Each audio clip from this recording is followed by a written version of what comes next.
Hello बच्चों, चलो इस प्रश्न को पढ़ते हैं। इस प्रश्न में पूछा हुआ है किसी धनायन की समन्वय संख्या के बारे में सत्य कथन है वो बताना है आपको।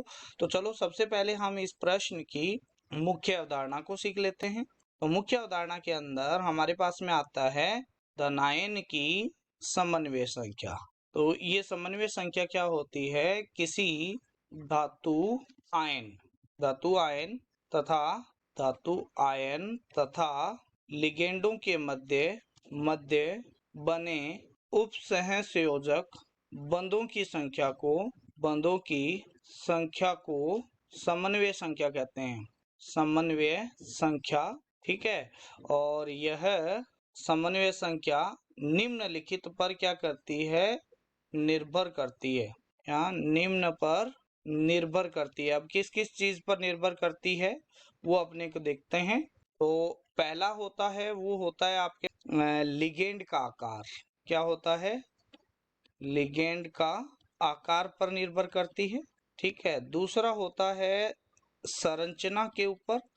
किसकी? लिगेंड की संरचना के ऊपर, यानी एक दंतुक है द्विदंतुक है।